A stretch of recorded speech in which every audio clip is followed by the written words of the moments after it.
બીજ તેજ ન્યૂઝમાં સ્વાગત છે. આજના તાજા સમાચાર. તારીખ 6 માર્ચ 2025. સ્થળ ગુજરાત, ભારત. આજની મુખ્ય ઘટનાઓ અને સમાચાર. 1. ગુજરાતમાં શિક્ષણ ક્ષેત્રે મોટો ફેરફાર, નવી શિક્ષણ નીતિ અમલમાં. આજે ગુજરાત સરકારે નવી શિક્ષણ નીતિને અમલમાં મૂકી છે, જેમાં પ્રાથમિકથી ઉચ્ચ શિક્ષણ સુધી મોટા ફેરફારો કરવામાં આવ્યા છે. નવી નીતિ અનુસાર વિદ્યાર્થીઓને વધુ વ્યવહારુ અને કૌશલ્ય આધારિત શિક્ષણ આપવા પર ભાર મૂકવામાં આવશે. શિક્ષણ મંત્રી જ્યોતિન્દ્ર પટેલે જણાવ્યું હતું કે આ નીતિ દ્વારા ગુજરાતના વિદ્યાર્થીઓને વૈશ્વિક સ્તરે સ્પર્ધા કરવાની તાકાત મળશે. 2. અમદાવાદમાં મેગા સોલાર પ્રોજેક્ટનું ઉદ્ઘાટન. ગુજરાતના મુખ્યમંત્રી ભૂપેન્દ્ર પટેલે આજે અમદાવાદમાં 500 મેગાવોટની ક્ષમતાવાળા મેગા સોલાર પ્રોજેક્ટનું ઉદ્ઘાટન કર્યું.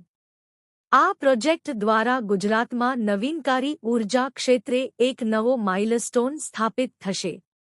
મુખ્યમંત્રીએ જણાવ્યું કે આ પ્રોજેક્ટ દ્વારા ગુજરાતમાં સોલાર ઊર્જાનો ઉપયોગ વધશે અને પર્યાવરણને લાભ થશે. 3. સુરતમાં આઈટી હબના વિકાસ માટે નવી યોજના. સુરત શહેરને આઈટી હબ તરીકે વિકસાવવા માટે ગુજરાત સરકારે નવી યોજના જાહેર કરી છે.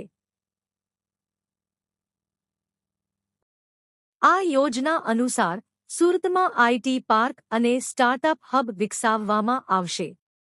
આ યોજનાનો ઉદ્દેશ યુવાઓને રોજગારીના નવા અવસરો પ્રદાન કરવાનો છે.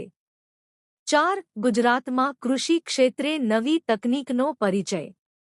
ગુજરાત સરકારે કૃષિ ક્ષેત્રમાં નવી તકનીકનો પરિચય કરાવ્યો છે.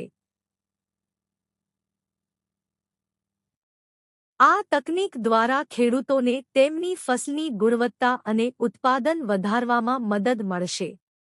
કૃષિ મંત્રી રઘુભાઈ પટેલે જણાવ્યું કે આ તકનીક દ્વારા ગુજરાતના ખેડૂતોને વધુ લાભ થશે અને કૃષિ ક્ષેત્રમાં નવી ક્રાંતિ આવશે. 5. રાજકોટમાં સ્માર્ટ સિટી પ્રોજેક્ટની પ્રગતિ. રાજકોટ શહેરમાં સ્માર્ટ સિટી પ્રોજેક્ટની પ્રગતિ સારી રીતે ચાલી રહી છે. આ પ્રોજેક્ટ દ્વારા શહેરના નાગરિકોને વધુ સુવિધાઓ અને સુગમતા પ્રદાન કરવામાં આવશે. સ્થાનિક પ્રશાસનના અધિકારીઓએ જણાવ્યું કે આ પ્રોજેક્ટ દ્વારા રાજકોટ શહેરને એક આધુનિક અને સ્માર્ટ શહેર તરીકે વિકસાવવામાં આવશે. 6. ગુજરાતમાં સ્વાસ્થ્ય સેવાઓમાં સુધારો. ગુજરાત સરકારે સ્વાસ્થ્ય સેવાઓમાં સુધારો કરવા માટે નવી યોજના જાહેર કરી છે. આ યોજના અનુસાર રાજ્યમાં નવા હોસ્પિટલ અને આરોગ્ય કેન્દ્રોની સ્થાપના કરવામાં આવશે. સ્વાસ્થ્ય મંત્રી કુમાર પટેલે જણાવ્યું કે આ યોજના દ્વારા ગુજરાતના નાગરિકોને વધુ સારી સ્વાસ્થ્ય સેવાઓ પ્રદાન કરવામાં આવશે. 7. ગુજરાતમાં પર્યટન ક્ષેત્રે નવી યોજના. ગુજરાત સરકારે પર્યટન ક્ષેત્રને વધુ વિકસાવવા માટે નવી યોજના જાહેર કરી છે. આ યોજના અનુસાર રાજ્યમાં નવા પર્યટન સ્થળોનો વિકાસ કરવામાં આવશે. પર્યટન મંત્રી પ્રદીપસિંહ જાડેજાએ જણાવ્યું કે આ યોજના દ્વારા ગુજરાતને એક પ્રમુખ પર્યટન સ્થળ તરીકે વિકસાવવામાં આવશે. 8. ગુજરાતમાં યુવા રોજગારી મેળાનો આયોજન. ગુજરાત સરકારે યુવાઓને રોજગારીના અવસરો પ્રદાન કરવા માટે મેગા રોજગારી મેળાનો આયોજન કર્યો છે. આ મેળામાં વિવિધ કંપનીઓ ભાગ લેશે અને યુવાઓને રોજગારીના અવસરો પ્રદાન કરશે.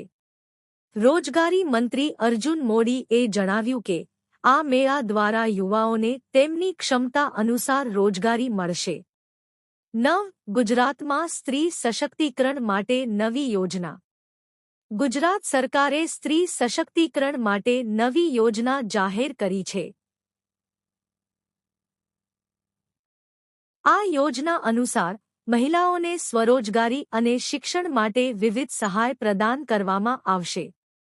સ્ત્રી અને બાળ વિકાસ મંત્રી નીમા આચાર્યે જણાવ્યું કે આ યોજના દ્વારા મહિલાઓને સશક્ત બનાવવામાં આવશે. 10. ગુજરાતમાં પર્યાવરણ સંરક્ષણ માટે નવી યોજના. ગુજરાત સરકારે પર્યાવરણ સંરક્ષણ માટે નવી યોજના જાહેર કરી છે. આ યોજના અનુસાર રાજ્યમાં વૃક્ષારોપણ અને જળ સંચયની પ્રવૃત્તિઓને પ્રોત્સાહન આપવામાં આવશે. પર્યાવરણ મંત્રી મુકેશ પટેલે જણાવ્યું કે આ યોજના દ્વારા ગુજરાતમાં પર્યાવરણ સંરક્ષણને વધુ મજબૂત બનાવવામાં આવશે.